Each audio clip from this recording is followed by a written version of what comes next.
What's up, everybody?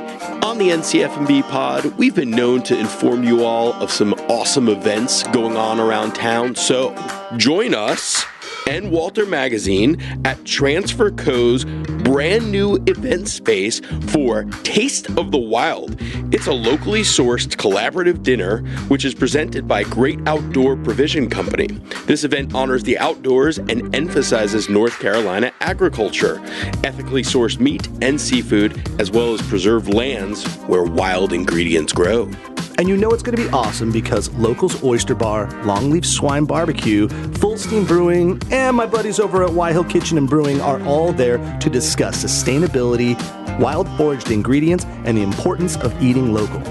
Supported by Greenfront Interiors and Rugs and Hampton Farms, guests will enjoy hors d'oeuvres, a 3-course dinner, beer and wine pairings, along with signature cocktails. If you want to join us, go to tasteofthewild.eventbrite.com. That's tasteofthewild.eventbrite.com, or go to waltermagazine.com/save the date. Or make it easy on yourself. Just click the show note link on this episode.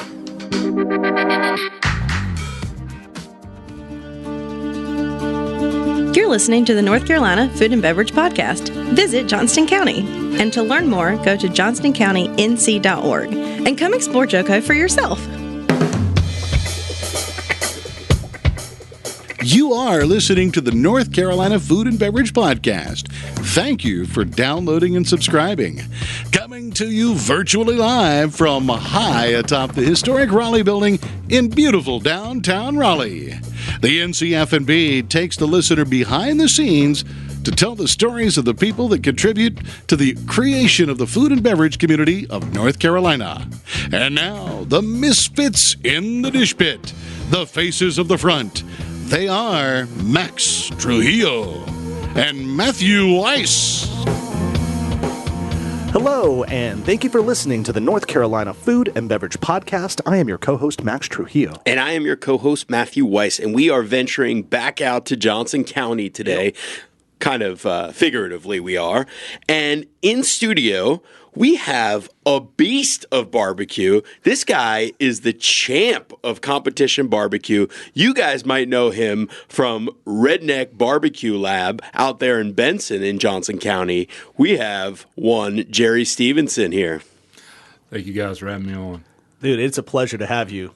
It's a pleasure coming to Raleigh every now and then. We like to be welcomed into Wake County from Johnston County, so thank you guys for having us. And you know, I'm glad you said that because it's not really that far. I think I was looking at it this morning because I was like, you know, honey, we should take a trip out there and just get some barbecue. We need to get some pumpkins this weekend. We probably go to a pumpkin patch close by. And from our house where we live in the southwest part of the triangle, it's 35 minutes by car. Yeah, and when we're trying to make it a little bit more accessible, our DOT's finally decided we need to widen up the roads a little bit from I-40 to 95 to try to bring in some more of that traffic. So right. Pretty soon it'll be a lot shorter. And yeah, it's just a hop, skip, and a jump. It's not quite as bad as driving through some of the Cary traffic and stuff like that. That's right. So, and I laugh about it every day. We recently had the Department of Treasury came in and ate at our restaurant for lunch, which completely blows my mind. That they came from Raleigh to out there? Nice. Yeah, from Raleigh, and I'm like, that is so awesome. We can get in and out just as fast here as we can in a lot of restaurants and other places. So I was like, okay. But the whole setup was, the funny part of the whole thing was I was back there working, and I turn around and look, and there's this badge. When you come in our restaurant, we cut the meats and everything right in front of the sides and everything. So you're right up in front. You see everything, what you're getting. So do you think it was the health inspector? Oh, I didn't know. It was one of those bright, shiny badges, not a health inspector badge. They walk in with their satchels and their notebooks and their clipboards. This guy walked up and there's this, here, official Treasury thing. And I'm like, what did I do? Yeah.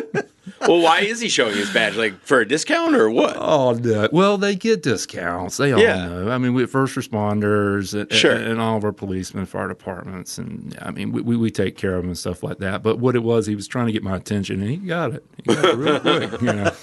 I want a badge. Yeah, seriously, I want one of those big, bright, shiny ones. He did stand in line. They stood in line. They didn't cut the line. They didn't use the badge. Inappropriate. But he was just telling me that they came down and they appreciate having this. restaurant, Right. And the preface, you guys haven't been out to our restaurant before. Oh, Max I've been has. Max, you have? Okay, well, then you understand. It's not a restaurant. It's an attachment to a gas station, and people can't find us. We guerrilla market ourselves. We don't talk about anything. There's no billboards, nothing flashy. The state basically said, hey, we need to put a little emblem out on the road to show people this is the exit you stop at. Beyond that, we don't. Yeah, can we paint the picture there? Because that's kind of how I wanted to start right here. Is just getting to your place is just fun and interesting in its own self. When you do finally make yourself get into Benson, you are, and I'm pulling up pictures right now of the family and I having such a great time. But you pull into a BP gas station, and right where their kind of mini mart, open. I think it's called McCready's Crossroads. It is McGee's Crossroads. Yeah. Which is Benson, but it's kind of like, how Raleigh stretches way up in Wake Forest and over here towards Windmill, and then they try to go into Cary a little bit. That's how the Benson thing is. We get a lot of calls from people who are saying, hey, we're in Benson. Where's your restaurant? And we're like, probably kind of on the outskirts. 7-10 miles away. But so you have their mart right in the center, and to the left of it is Redneck BBQ Lab. And so it's not like what you think. I don't know. In my mind, I was expecting this like big palatial barbecue place where, the cows and the pigs are just being hung from the top. I don't know what I expected, but it's quaint. But you mentioned that there is always a line. And there's a line out the door, and it's very nice and neat and tidy. You walk in, you go to the left, you kind of funnel down this little area, and there's menus everywhere. But there's also, and I'm going to curse here, a shit ton of awards all over the place, boasted proudly, because you're not messing around. You're making some serious barbecue. Max, let's just lay that down. And this is not from my own memory, but during a 5-year run, your team and you won 16 Kansas City Barbecue Society Grand Championships, 6 Reserve Grand Championships, 6 perfect 180 scores, and more than 250 top calls in pork, ribs, chicken, and brisket. Oh, and that's not it. You were the 2015 American Royal World Series of Barbecue Grand Champion in the side dishes competition. Sides. And earned spots in the KCBS top 10 teams nationwide. So, if that doesn't validate you, I don't know what does, but yeah. That's just setting the scene of your credentials. Yeah, we've been blessed. My team consists of myself and my sister. It's 50-50. My sister's actually the side dish grand champion. She can pick it up and put it down with anybody in North Carolina. Yeah. I mean, as far as I'm concerned, North Carolina's dominated by women cooks, and she's one of them. Yeah. She's in that top 10. That's right. And she'll probably be showcasing her talents here soon. I'm going to put her on the spot, and that's kind of a teaser for some things to come. Tell us her name. It's Roxanne Manley. That's right. And she's from Jacksonville, where we grew up. And currently That's Jacksonville, North Carolina, just not to be confused with Jacksonville, Florida. Yeah, or the Jaguars, who got their butts kicked by Carolina Panthers. So there you go. If there was butts kicked, it was like a 1-point game. But yeah, they lost. Well, but we have been blessed. We've competed together now for 6 years. We're the only brother sister team in America doing that right now. Our overall, and the only reason I said this is I just had to write a little blog thing. Is she going to be on Chopped? Is that it? Barbecue Chopped? I'm pushing for her. Okay. I'm pushing for her. She's a lot stronger than I am on stuff like that, really. But yeah, we're up to, I think, 23 grand championships. It's like 17 reserve grand championships, which means coming in second. And those are those trophies I hate looking at, just knowing, I was that close to winning. We're up to like over 500 top 10 calls and chicken, brisket, ribs, and pork. It just kind of blows my mind how many perfect scores, what we've done, where we've done it. It's unbelievable. We've gone out to the American Royal World Series of Barbecue, and we finished in the top 10 4 times. No one's ever done that before we did it. And how many competitors are there in something like that? When we came in second, there was like 750 teams from all over the world. We're talking not just the United States. This isn't the local. Who else is? What other countries are strong in competitive barbecue? Well, we just had a team from Great Britain actually won the American Royal Invitational last year. Blasphemy! Yeah, Seriously. that's like that was like the Tea Party there. That was their coming out party. Yeah. They came over here and planted the flag, and this year we defended it, but What about like South Africa? I always hear like they're like the open air cooking and all that. Are they competitors? They are. They come every year as well to compete. Kudu Grill. Shout out to Steven Horn with the Kudu Grill. That's always good stuff. They come. They compete, and I mean it's always nice to get around. The Japanese have a team, a contingent that is here. The Brazilians maybe? Do they because of the churrascaria stuff? They're starting to get KCBS, which is the Kansas City Barbecue Society. It's like the nationally, or actually I guess it's worldwide now, the largest competition society in the world. Or they're starting to get into South Africa. They just started that push down there. That's cool. Champagne for my real friends, real pain for my sham friends. So if you're my real friend, come join me and my friend and colleague, former guest of the show, wine badass Deborah Lewis of Vintage 59 Imports will be providing her knowledge and a seminar of champagne, 6 grower champagnes at the Wine Feed Durham on November 8th from 6:30 to 8 p.m. For tickets, go to thewinefeed.com. That's thewinefeed.com. Join me, my real friends.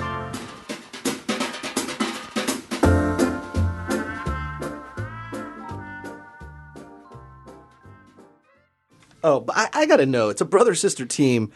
You got to go back. Let's go back a few years. What was growing up like in the Stephenson house? Like, how and why are you two such badasses in the barbecue game? Where did that stem from?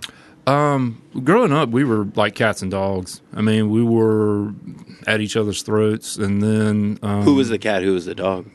Oh, don't go there, Matthew. Because I say this, she says that. You know, she's like, yeah, he locked me in the bathroom, shot me with a BB gun. I was like, wait a minute, you had me in the bathroom shooting under the door, shooting me with BBs. You know, it doesn't work that way. You can't flip the script. You know, 2 sides to every story. Correct. So we won't go there. And if she hears this, she's probably going to kill me. Might have to have her back on for like round 2. Yeah. You know, like I said, she's got some stuff coming up. So we'll see. I'll throw that teaser out there for that. But were mom and pops big barbecuers? Well, Dad was the griller. You know, we learned how to cook whole hog and stuff like that through him and use the grill. My mom was the cook. She could take anything and make it tasty. She still can. Our recipes and the way myself and my sister cook is based on our mother. It's passed down tradition stuff. There's no formal training whatsoever. That's obvious. You get in the kitchen and you see me start cutting stuff up. It's like, whoa. Yeah, I don't see a lot of Le Cordon Bleu doing whole hog barbecue classes. No, and that's the thing. That's the thing with us is I think I've got the techniques and stuff, and I think that's the thing with cooking that people forget. It's not a recipe that's the most important thing. It's the methodology. It's how you do stuff and why you do it. And that's where I think I never look towards school. I look towards books and other people and asking questions. One of the things I always ask, and even barbecue I still ask, is it's like, I don't want to know what you're doing, but I really want to know what you're doing wrong. Yeah. Because, you know, you go down that path and there's no recovery. So that's kind of like all the greatest carpenters in the world that like build houses and all. They're like, I don't really learn how to be better. I learn all the mistakes, and then I just stop making as many mistakes as I made before, and then now I make nice homes or whatever it is. No, I mean, a great example. I remember when I was a kid and I stuck a set of keys into, you know, the receptacle. My dad's going, I wouldn't do that. Didn't stop me, but I did anyway.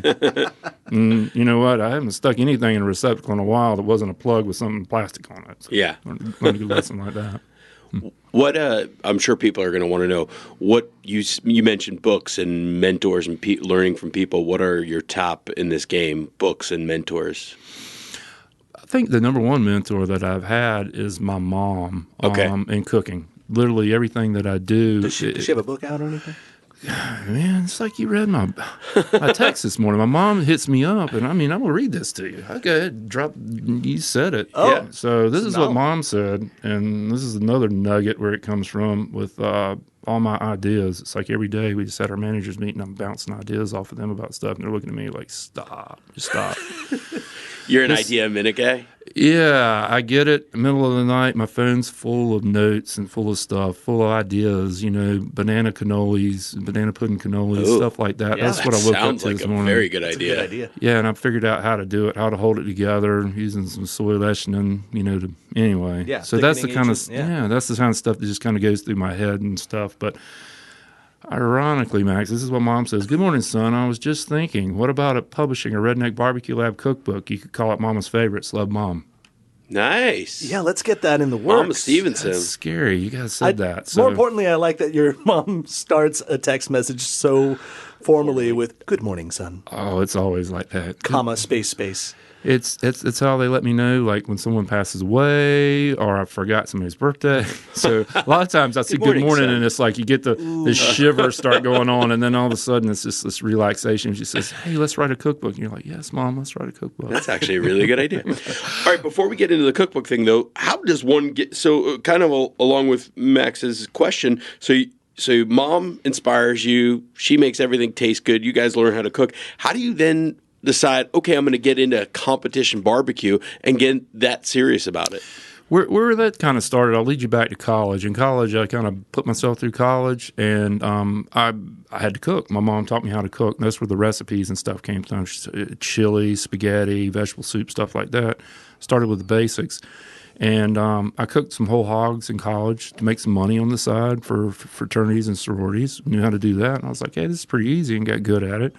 Did some competitions, whole hog. Later on, we were like cooking, local competitions? Yeah, just local stuff. Okay. Some of the North Carolina Pork Council stuff we did, and just, like fire department type stuff we did. Had some success, but nothing really big. And then one day we were sitting in the backyard hanging out, and we were smoking turkeys on this offset smoker, which is basically a firebox and a fire chamber, and you have to keep loading these logs up. And I was like, man, this kind of stinks. So I did some research, and I'd seen these guys with these trash cans. They were just these metal trash cans, and they were cooking food in them. So I did a little research. I started looking up stuff and found out, hey, you can make a smoker out of a trash can. My background is construction. Okay. Part 50, the other psychology, which is kind of crazy when I'm thinking about what I'm doing. Good morning, son. There you go. She's Dr. Stevenson, by the way. Yeah, okay. She's a psychologist. Oh wow! Okay. Oh, for real? Oh yeah, for real, man. It goes deep. But but we started cooking barbecue on these trash cans, and these homemade trash cans that people saw them and they were just like perplexed how they worked, and we could really make some good barbecue out of them. They're called ugly drum smokers if you'd like to look it up online. There's YouTube videos and stuff, but UDS or ugly drum smokers. So we built these things and we started messing around with them, and we really made some really good barbecue like we had never touched before. And someone said, well, first thing they said, you should sell them.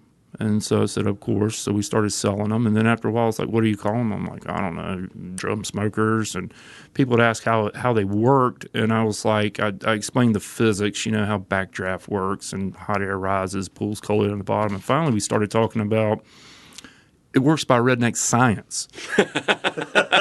And let me tell you, I mean, like you guys just laugh about it. People go, "Oh, sweet, awesome, I got it." You couldn't get the physics principles, and I'm not saying anything about the people that I was talking to. I was just like, it just perplexed them. But when you said Redneck Science, people kind of fell into it. So that's where the redneck part and the scientific part was kind of evolved from. From there, somebody said, "Hey, why don't you guys compete?" So we went to Rocky Mount 7 years ago, which ironically, that's where I'm heading this weekend. And we did our first competition. It was myself and two other friends of mine. And both of them, believe it or not, one of them was an engineer and the other one is basically a mechanical engineer who competes now. Their background. So there was a scientific part. Yeah. There. I came from a psychology department where I ran a statistics lab at, I'm going to go ahead and throw it down, East Carolina University. Go Pirates. ECU. Yeah. And so there was a scientific background with us, but we're rednecks. We're out there cooking. Everybody gets this preconceived notion of, the rednecks cook and stuff. Well, let me tell you, that's untrue. Every spectrum barbecues, plain and simple. It's just not rednecks. But with these cans, they were like, hey, they're cooking out of a trash can and stuff. So we ran with it. We did our first contest 7 years ago this weekend, and the worst thing in the world happened to us. We heard our names called twice, top 10 in pork, top 10 in ribs, and that was it, man. It was hundreds of thousands of dollars later, hundreds of thousands of miles I put on a trailer and a truck. Here we are. Why? Because it's like, oh, well, if we finish top 10, we can win. We just need to do this better, and that better, that kind of thing? Oh, or it's just like, what can we do different? Well, that's the whole thing. Yeah. Bingo, you nailed it. You got hit by the bug. Yeah, it's just like golf. Yeah. Why does Phil Mickelson shank one every now and then? That's, he's got one of the most pure swings you'll ever see. And it's he cannot master the sport. And barbecue is the same way, just like cooking. We don't, what I do, I hate to knock on some of these fast food restaurants, but I'm not pulling something out of a box and pressing a button, 1 through 10. Sure. And then putting it on this thing and serving it to you. We're taking something, this protein. You don't know where it came from half the time. I do. I know where my meat comes from. I know where we source all our meat from. And, but each piece of meat's different. Each day is different. I mean, we're dealing with barometric pressure. We're dealing with temperatures. We're dealing with humidities. We're dealing with we use the same things over and over and over again, and you still can't get it perfect. That's a great point, because especially getting it perfect, then transitioning that to in a restaurant. But before we get to that, people that they don't get it perfect, but they do a really great job is the Triangle Wine Company, who is a great sponsor and friend of our show. That's right. And they have a close to perfect selection of wines, beers, and your vermouths or cocktail mixers. Plus, they have 4 locations around the Triangle. They're in Southern Pines as well, and they're in Holly Springs, Morrisville, and Cary. Selections from around the world. They have a great beer and tap room bar in all of their locations, and you can use the NCFB promo code to get a discount. That's right. And maybe not in Johnston County just yet, but we got to work on that. Maybe we can get them over there, because Johnston County, again, it's kind of the feature of today's episode, is if you're in Raleigh or just even in the Triangle, it's just a few minutes down south, but there's so much going on out there. So that leads me to wonder why they're specific. You're building a brick and mortar, as Matt's alluding to. You can kind of go wherever. I mean, I get it. Jacksonville is where you're at, but that's not where you're at now. So why did you choose Benson and Johnston County specific to open up the Redneck BBQ? Well, the restaurant came about. No preface. I'll answer the question, but it's easier to tell you why the restaurant came around. The restaurant came around because once our competition started and we started having success, people wanted to eat our barbecue, and you can't. You can only eat it, on the day that's being judged. You don't even know what you're eating. It's a double-blind system is the way they judge our food. So we started catering, opened that Pandora's box. So our catering became so big over a couple of years that we had to open up a restaurant. And the thing is it wasn't really a restaurant. It's a commercial kitchen. Yeah. That little itty-bitty thing that you see is 1,700 square feet. It's a commercial kitchen, and it's too small.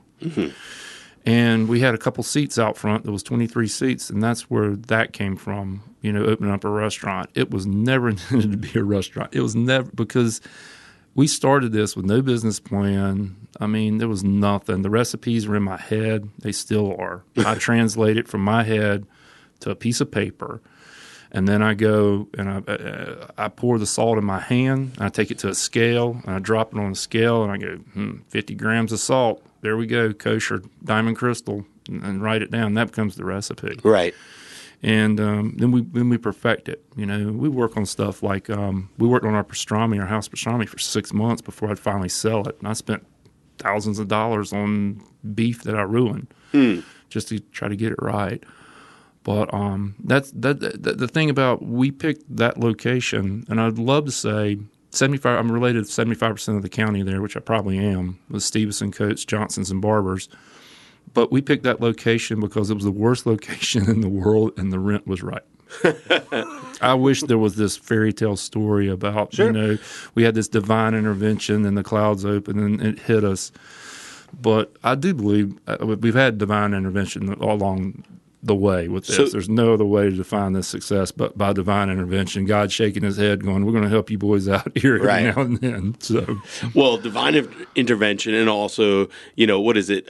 Necessity is the, why can't I think of the freaking quote right now? Is the mother of all invention. Thank you. Yeah. And so, you needed a commercial kitchen. So that was a place of good rent and you could have some space. So that's where it came from. But the thing was, it's not as simple as that. As I knew I was related to a whole lot of people in the county, and I knew the people of Johnston County, and that I knew the product that we had, and I knew how to sell it to them, because they told us the first thing was when we opened up this restaurant, you're not going to succeed. And I'm going to disappoint a lot of people with this. There's no French fries. It's not whole hog. We don't have a steamer. We don't have a microwave. We have a freezer out back, which we don't use. It's my freezer. It's for my little personal projects that I put stuff in. And they're like, you can't do that in North Carolina. You have to have hush puppies. And I'm like, no, we don't. And I knew if it was going to succeed anywhere, it would be in Johnston County because they were like, all right, we're going to give you one shot, son. That's what I could just see. I could see them like kind of shaking their head. They're like, all right, what you're doing is not right. You can at least survive on the family to come in and pay for some of that meat. And that was it. And then I knew from the years of building restaurants, I'd paid close attention. My father worked for Mr. James Maynard and Mr. Ted Fowler with Golden Corral, and I had built restaurants with them, and I always followed them. And one of the things that I always saw with them was customer service and treat your employees just like you do your customers. And I kind of took that in. So when I was selling my story to the people, I was selling the story to my employees as well. And they get it because I don't hire the starting quarterback. I don't hire the lead cheerleader. I hire folks that get picked last in dodgeball a lot of times. And it's no reflection on my crew. They're awesome. But they're the folks that really get in there, and our core philosophy is, and Max, I hope when you came in there, you got it, was when you come in that door, smile at that person. Yeah. Ask them how they're doing, because that might be the only smile they get all day, and the only conversation with someone that actually cares about them, because in today's world, we're fast-paced. We're cell phones, we got a mobile, got to go. I said to my wife, I go, they see hundreds, if not thousands of people all day long, and we were, in the middle of the day. They must have already served I don't know how many people, but everybody, like the guy that was ringing me up, I was just chatting him up. I said, look, I kind of want to audit this menu and order everything because we're going to interview Jerry coming up soon. He's like, Jerry's going to be on your podcast? I go, oh, yeah. I gave him my card. He's like, I love podcasts. I'm going to start listening to this now. I go, yeah, well, sure, man. He's like, what do you guys talk about? And he was like super into it. He was like interviewing me. And then as I asked what we should have, he's like, you got to get this. Oh, and you got to get that. Oh, and don't not get this. And he made me so excited to eat, and I was already excited to eat, but sat down with my wife, and she's like, what'd you get? Because, we order, then you sit down, you wait for the food to get ready. I said, we're going to get almost everything. She's like, what? I said, well, because that's, for one, how the trios do in general, but also there was just a lot of, support and inspiration, and, you could just see, I don't know if he's a family member, your brother, your dad, I don't know who it was, but he just was totally locked in and loved the business. That's 75% chance that he was related. Yeah, exactly. I could tell you who it is, and no, he's not. And he's been an employee now for about a year and a half. And you can sit there and watch him, and he's genuine. That's the thing. That's why he got hired. I mean, I've hired people on the spot. They've come in, it's like, I want a job, and I'd just say, you're hired. Yeah. And they'd be like, right. well, I hadn't even asked how much you're going to pay me or what. I was like, you're hired. Because that meant so much to have that. We have people out in the lobby, that are talking to people. And it's not like, here's the script. Go tell them the script. Stick with the script. Right. It's like they'll come back and be like, man, they lost their tire down there going to Wilmington. And they just wanted to, sit down somewhere, and they found this place. I'm like, that is a really cool story. And he goes, yeah, I talked to him like 15 minutes. Most of the time, if your employee said he sat down and talked with somebody for 15 minutes, you'd be like, no, you need to be working. Yeah. And I just looked at him and I was like, man, I want to give you a hug. That was awesome. Well, here's a tell as well. I have two little girls that are 6 and 9, Charlotte and Alexandra. We sat down at the table with all of our food, but we forgot to grab little share plates, little something. And I looked at them. The girls were like, well, we need to get those. I said, why don't you go get them? Now, normally our girls would never go up to the counter to ask for anything because they're terrified, But they went, okay. And they got right up and walked right over to the counter and said, may we please have some little plates? which they would never do if they didn't feel comfortable in a place. And they had only been there for 30 seconds, and they already walked over, and they're chatting it up with your employees as well. So really cool environment. And, That's awesome. Definitely, I don't think I've ever eaten at a better place in a gas station ever before. and I'm not even using that as a qualifier. I do have to give La Pasita, is that what it's called? Mm-hmm. Right next door. I got to give them a shout out too. There is, if you go through the BP, like you're leaving Redneck BBQ, and you continue to go through, there's another door, and you get to a Taqueria La Pasita, which... okay, we had already had all of this food, like I just said. And Felicia, my wife, looks at me and says, "You see the taqueria right next door?" I go, "I know." I'm like, "It looks super authentic." She's like, "It does." I'm like, "What should we do?" She's like, "We got to get tacos." I'm like, "We just had all of this barbecue." She's like, "Yeah, but we still got to get tacos." So we did. We loaded up the family, walked across down over there, and then ordered 5 more tacos and shared them with everyone. And while we were in there, I'm talking with the guy, and I said, "I'm just going to go out on a limb, but this place feels very Los Angeles to me." And he's like, "Oh, yeah, that's where I'm from." I go, "Really?" He goes, "Oh, yeah, I moved out here, 5 years ago. I think they opened up right when you opened up at the same time." They did. They installed our hood system. It was Bull and his brother, Ciro, the Flores companies. Yeah, they did. Yeah, and then and we it started. just has this, like, authentic, if you're from L.A., Southern California, you know that, like, a taqueria just feels differently there. They have all the drinks, the horchata, like the jarritos, like... Just everything had a really cool vibe. So I know this episode's not about them, but what a cool, like, add-on to going out there that you also have this awesome taqueria right next door to this amazing barbecue joint. That's it. I mean, we eat over there all the time, and we just recently, like I said, one day I woke up, we just launched the Redneck Taco Lab. So it's launched, but it's not launched. We're working on it. I'm working like on... And it's, oh man, people are just going to go, "It's not authentic." And I'm going to go, "We're Redneck Barbecue Lab. We don't do like authentic. We do it the way we want to do it." Yeah. And whatever comes up in my head. So we're going to do some different tacos. We're doing a Chinese style pork belly taco. We're doing brisket carnitas instead of the pork carnitas, which you had. Yeah. Cooking them in the fat, and it's awesome. I just had some this morning. Is that going to be within the barbecue joint, or is it going to be a separate location? It's an offshoot. There's this is the kind of the story behind the story. There's actually 3 separate divisions of the Redneck Barbecue Lab. There's the Redneck Provision Company. This is sauce rubs. We're getting ready to launch something, and I'll go ahead and I'll drop the dime here for you guys having us in. Yeah. November 1st, one of the things that people love about our restaurant is our cornbread. So come November 1st, we've always partnered with Atkinson Mills of Johnston County, a mill with deep roots in Johnston County. Well, we've got a Redneck Barbecue branded cornbread coming out that my mom's trying right now. Mom, I really need your assessment on it, which... You get back to me because I've got 25,000 bags. You'll have to send some to my sister-in-law. She is a cornbread connoisseur, so she'll give you your stamp of approval. We'll get that. That's sister. Yeah, it's okay. We'll get that. We'll get that done. Yeah. We've got the Redneck Provision Company, and then we've got a food truck division. We've started with 1 truck. Now we've got 2. It's going to be probably 3 by mid-year, and we're just doing these different concepts, just different stuff to pass on to people.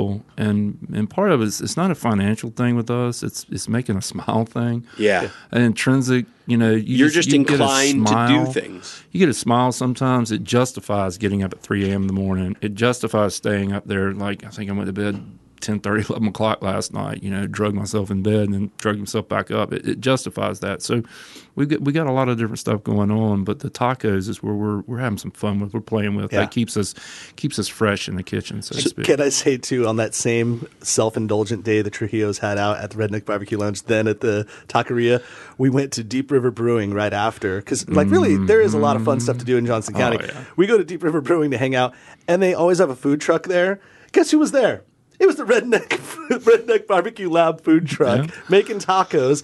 I was like, there's no way we can have another one of these. There's no way. But again, huge line, and everyone's going crazy. The place was packed, and a lot of it had to do with your food truck just being parked in front.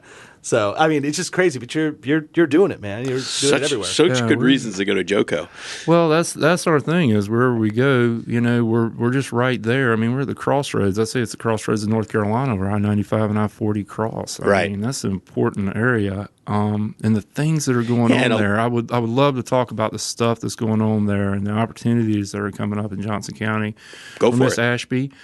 I think Miss Ashby and them would probably Miss Donna would be able to kind of tell you guys a little bit more in our tourism board there. But it's happening, and I love being a part of it. And I love pushing our area. I love pushing North Carolina. I love pushing Johnston County. We have at least 3 more episodes that are featuring Johnston County talent, so we're going to be beating that drum and a champion for you guys for sure.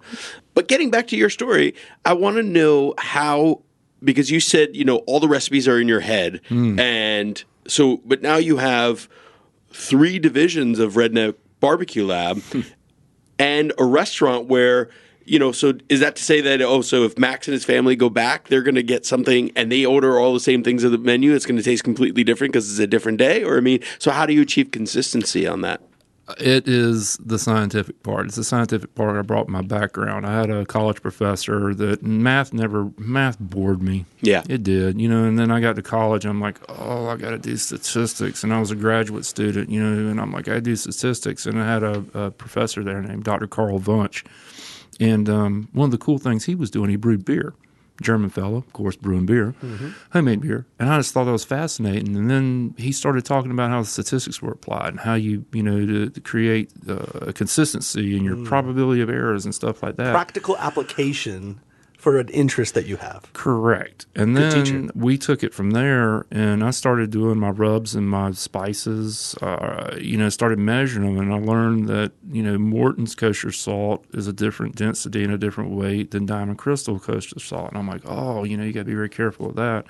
So everything we do there is measured out to the grams, believe it or not. It drives my folks crazy. Did somebody have to eventually, because I always remember on one of our early episodes, these guys smash waffles, and the guy was just creating these waffles from total creativity, and he literally had to have his business partner stand by him while he made that and record everything. So what did you do to get these written down? I basically just said, okay, here we go, the same way. And I had 2 people stand there and watch me. And I was like, this is very important. You had a scribe. We did. And I said, this is very important. You do not dump all, say, we're doing our collards, which is, I'll put my collards up against anybody in the state. I love our collards. And the only reason I say that is not to boast, is I hated collards growing up. I couldn't stand collards growing up.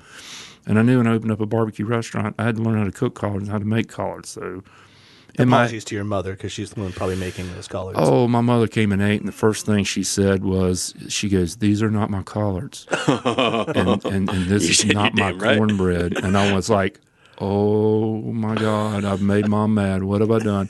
The first time in my life that I was worried. I've never been. That's one of the things I always say. Don't be afraid to jump off that cliff, man. The only time you're ever going to get anywhere is just to take the step off the cliff. It's not as scary as you think sometimes. So this was a big moment with me stepping off the cliff, and then I've got my mom coming in going, "Oh, it's good, but those are not my collards. Those are not my cornbread." So I got the justification back from her later on. I made a sandwich for her, and I do a lot of the stuff on the fly, like the fat redneck sandwich and stuff is just like crew food, stuff we have left and build it. Yeah. But my mom came in. She goes, "I'll just have something." And I was like, she's got this gorgeous. She has the blue eyes. Mom's got the gorgeous blue eyes and this beautiful smile. "I'll just have something, son."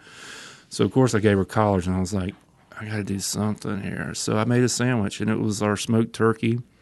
That I went through 15 turkeys before I finally said, "This is the turkey we use." And I smoked turkey. And I was doing my house bacon. We make our bacon in house. I just can't find anything I like, so I make my own. That's the problem. Is I find something I can't make.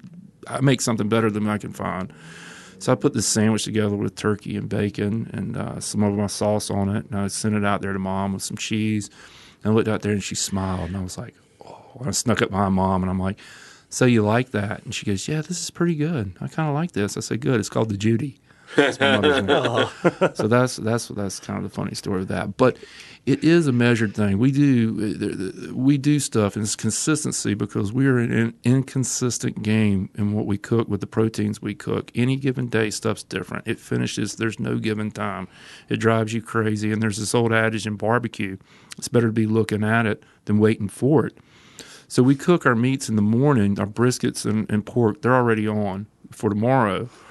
So that's why we run out. There's no microwave. I'm not going to go pull a bag out of the refrigerator and steam it like a lot of other barbecue places do. You're not going to get it. I'd rather disappoint you by saying I don't have something than disappoint you by giving you something that's not as good. Right. Our chicken and ribs we run out of because we load 2 batches. Instead of loading everything in the morning being done with cooking, I won't let them do it. We load a batch in the morning, and then we load at lunchtime. Right in the middle of lunch, we're loading it. So when you come in from work, you're getting hot chicken, hot ribs. And the ends? Your burnt ends? Yeah. That's like a big deal. Now, you were already out. Or no, I think you were out by the time I got there. Which was what time? We got there late. We got there like at 1 o'clock. On a Saturday? On a Sunday. On a Sunday. Yeah, and that's the thing where people, they've gotten used to it. My locals have. And so they call me the day before, Max, and they go, hey, I'm coming to see you. I'm like, okay.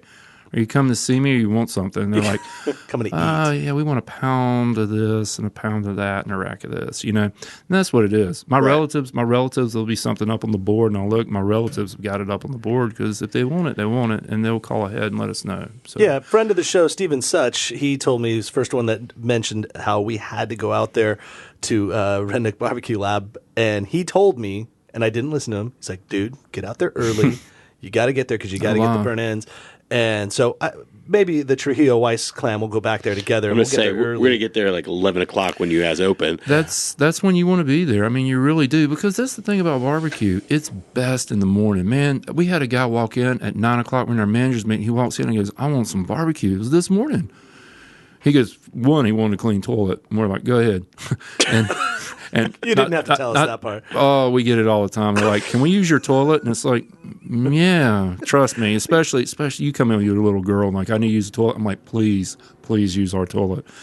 But and then he's wanting to order, and he's like, you just see him go, oh man. And we're like, hook him up, So my guys in the back running the pit go, this is what I got. And the guy just...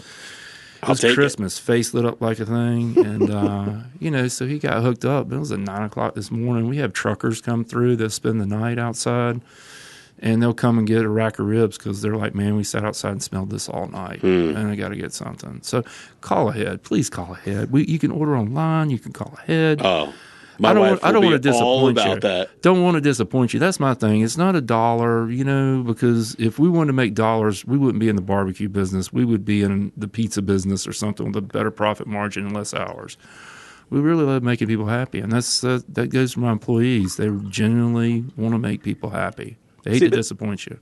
I wanted to mention, you can call it divine intervention or whatever. Now, whether the higher power is working inside of you, it has to be said that you and your sister are not messing around. You are taking the time, the effort to learn the difference between this salt and that salt. The all the error that you did and the meats that you never served or whatever, the mistakes that you made. That's you, man. That's you doing this.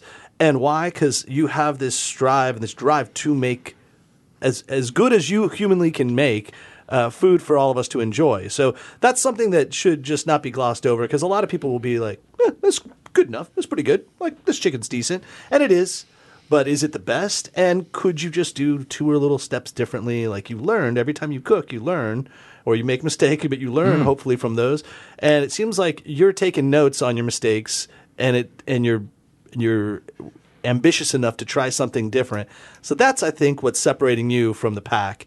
And another thing that separates you from the pack is the fact that we're in East North Carolina, which is that's vinegar country. That's whole hog. That's barbecue as a noun, not as a verb.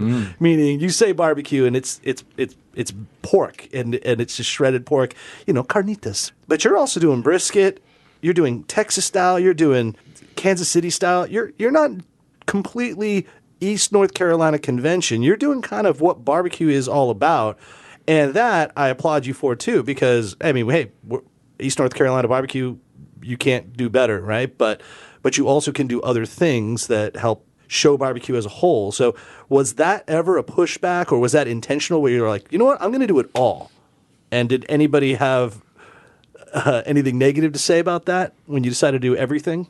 Oh, yeah. Oh, of course. Everybody, for every positive, there's a negative, and for every action, there's a reaction. You know that. But I think, to get back with the first point that you said, I think the reason that we've been successful is I don't mind stepping off a cliff. Hell, I jump off out of a parachute every day when stuff I do. It's just been one of those things. And the other thing I think that separates us from a vast majority of the people that may be listening to this is that I consider myself a professional because I've ruined more meat than you may ever cook in your life. And I freely admit it. I own it.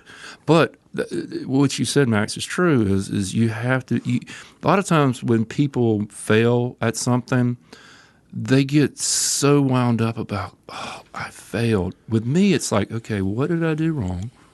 Okay, what happened before that? What steps could I do to correct it? Like what you said. And it's a very important thing that failure to me is a success sometimes. I mean, and it's the ability to be able to own it, that we make mistakes. When people come in my restaurant, they're like, oh, the food's so great. Like what you said is, I've not asked you the key question. And this is what my employees would ask. It's like, well, thank you for telling us that we're doing our job, that everything was really good and you really enjoyed it. But what could we do better? What didn't you like? Yeah. Was something too salty? Was something too hot? My mom would go, son, your collards, that red pepper in there, And I mean, I've smacked the pepper to the collards. It's got a little pop in the end. Even your mac and cheese, it's got some jalapeno in there. You're not afraid of the spice. No, we're not. And I was just talking to somebody about Texas Pete. Winston, North Carolina product. Winston-Salem, North Carolina product. I love it. I think it's in everything but my coleslaw, And that's one of the things is we're not apologetic for anything that we're doing, but the reason it is because it's based on my customer's perception. My cornbread is sweeter than I think it should be, but our customers say that's what they want.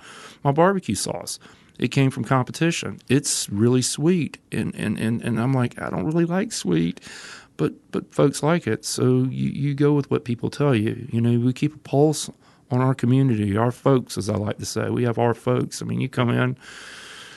And people get it or you don't. That's the Redneck BBQ Lab. You come in our bathroom, it doesn't say male, female. It says all y'all folks, And I think, and we listened, and we're still listening. I'm listening to what you're telling me about, you and your wife and your kids coming in. I'm like, okay, well, we could probably done this better.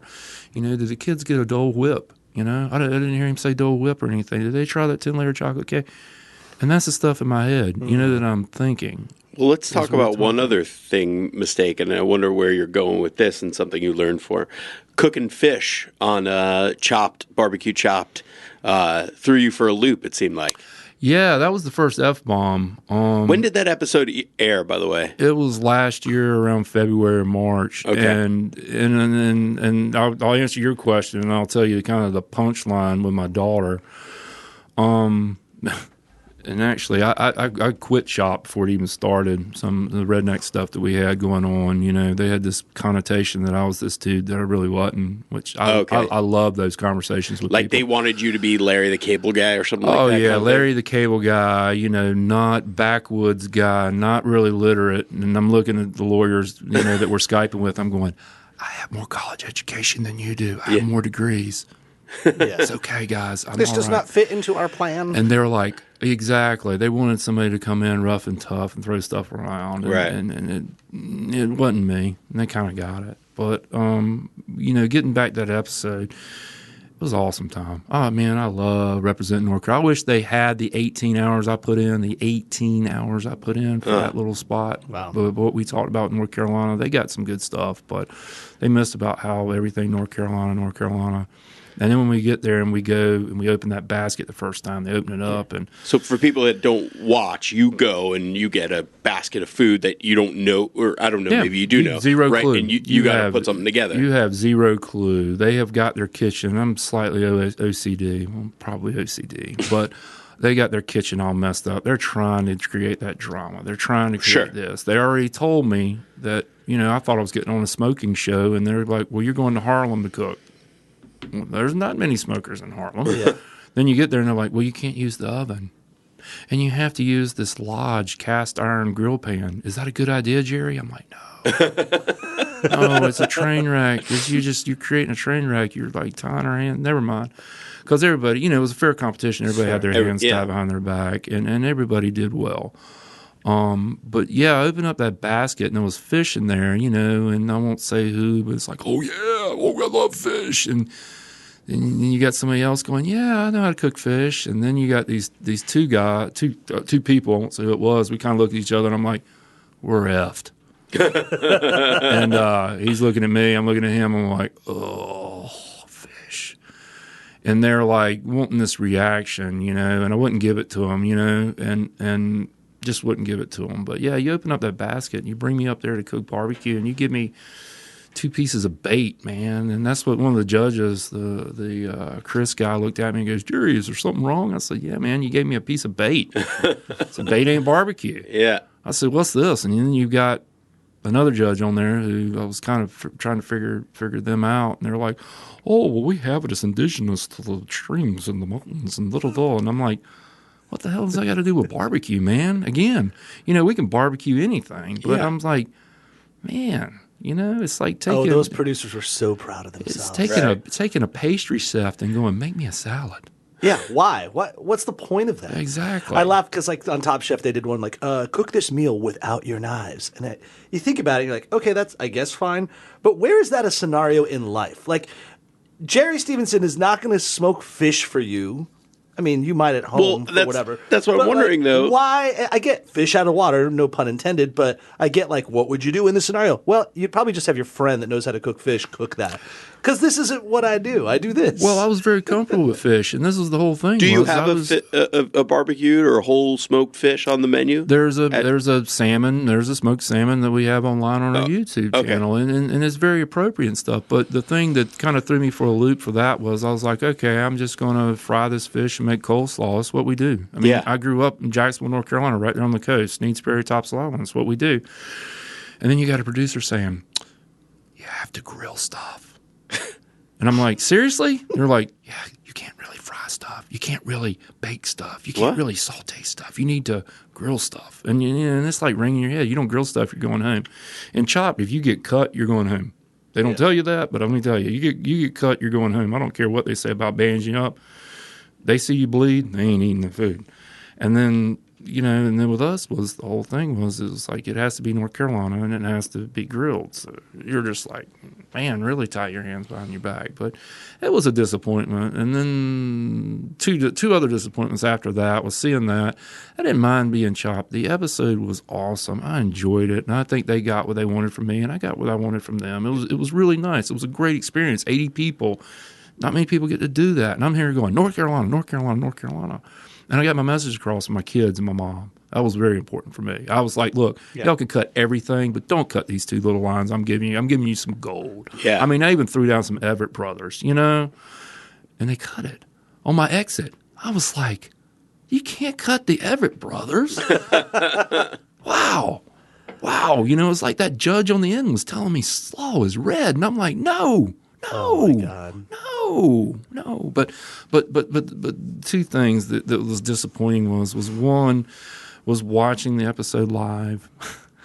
If you're ever on, anybody ever does it, don't watch it with your kids live, especially when you don't do well. And I'll tell you why. That'll be kind of the punchline. But the other thing was seeing it live after I'd been chopped, and they bring out like pork shoulder and collards, and I was like, you bastards. Yeah, that was the dagger. Yeah. But not quite as deep as the one with my daughter. When I opened that box, Max, and she saw the fish, she goes, Dad, you got chopped. And I'm like looking at my daughter like, whoa, baby, you don't know that. And I'm like, don't lie to her. Tell her, yeah, baby, I got chopped. I ruined that thing. Oh, no. She knew it was over before it started. Oh, she did. And then it happened. She goes, you got chopped. And I'm looking at her, and then you got chopped. She goes, I knew you got chopped. So it wasn't that bad. Still, you hate failing in front of your kids. They see me succeed a lot. Yeah. And they're success stories themselves. I mean, I got a 13-year-old and a 9-year-old that I will let them go against anybody cooking steaks or a chicken breast. Nice. They can pick it up and put it down. I love that. Oh, we got a second generation of rednecks. It's there. I had a gentleman today that was a trucker was broke down before I came and saw y'all, and he was broke down and needed water, and we're over there helping him, talking to him about stuff, and he goes, man, I got to know how you cook your ribs. We love your ribs. And I gave him a recipe. I said, do it like this. You don't have to use our sauce and rubs, but use this methodology. This methodology is the most important part. And he got it, and he looked at me, he goes, well, my son does this, my son does that. And I was like, how old is your son? He goes, 13. He goes, he'll want a job. And I'm like, send him up here, and he's 15, and I'll put him back here in the back. I was like, he works like you do. This man's hands, you could look at this man's hands and tell man worked. Yeah. I said, if he works like you do, I said, I'll hire him right now, spot on see.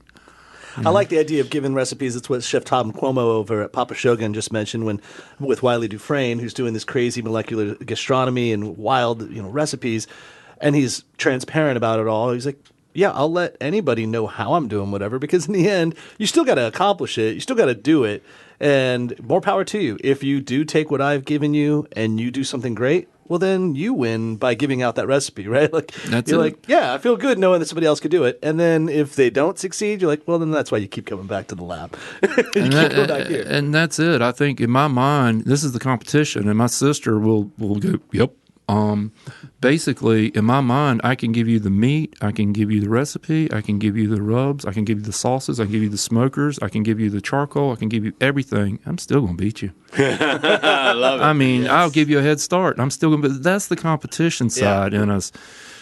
And that's the other thing I think with the lab I didn't touch on. The other thing that kind of separates us there is that, those smokers that are back there, they're not NSA approved or UL approved. Johnston County approved it because we were running it in our food truck. They saw the concept, they looked at it, the fire department or the fire marshal looked at it and said, yeah, it's safe and it'll work. But those smokers are the same smokers that we use in competition. The charcoal is Royal Oak Chef Select. It's the same stuff we use in competition. We add cherry wood. We get our cherry wood out of North Carolina we use in competition. It's the same cherry wood we use in competition. It's the same rubs. It's the same spices. It's the same techniques. So we're trying to make that competition level food that people, they can't get it unless they're these registered barbecue judges. You go to class and then you pray you get in these contests to judge. They can go buy it when they want to. So that was our whole thing when we did the lab. What was kind of separating us different from North Carolina was that we were trying to do something. We weren't reinventing the wheel, but it was like this, you go somewhere and you see something and you just want to tell people. Well, that's the beautiful thing is I don't have to tell you guys a story like this. I could have brought you in some burn-ins and go, yeah, you really could have. Hey. Yeah, I mean, you should have. Let's just say I went light on breakfast today, anticipating that maybe. When I tell you I learned from my failures, there we go. Clear example. You got me. One thing I want to say is, speaking of men who have tried and failed at ribs before, Max famously.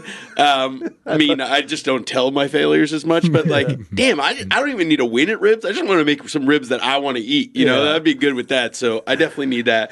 But the one thing that I also love that you're doing and that you're learning through, people say there's a line. You guys only cook for a certain amount. You cook what you cook, and that's very akin to one of the most famous barbecue joints in the country in Austin, Texas, Franklin. Mm-hmm. And I personally, I'm an impatient guy. I couldn't do it. I went and I waited. Not to mention, Micklethwaite was less than a mile away, so I just went there.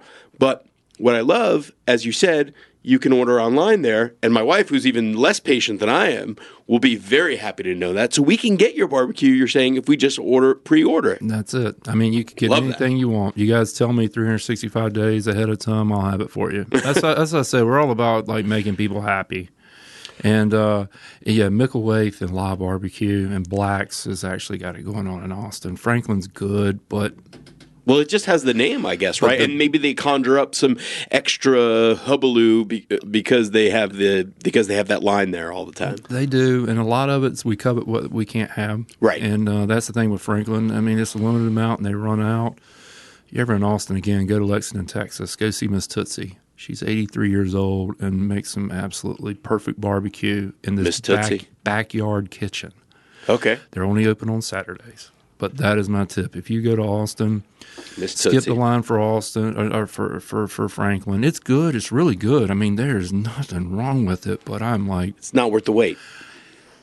It depends. Okay, you'll do it one time. I did it one time. I don't know. Before we get out of here, I got to ask you a question. You mentioned you ever drink a little? Oh, yeah. Yeah. If I give you an option between rum, moonshine, or bourbon, what would you go with? Bourbon. Bourbon. Oh, that was a quick one. Yeah. Well, before you get out of here, new sponsors of the podcast, and she was a previous guest on there, Jennifer Randall. She has Proof Alcohol Ice Cream. You're going to be hearing this, folks, on the show for the rest of this year.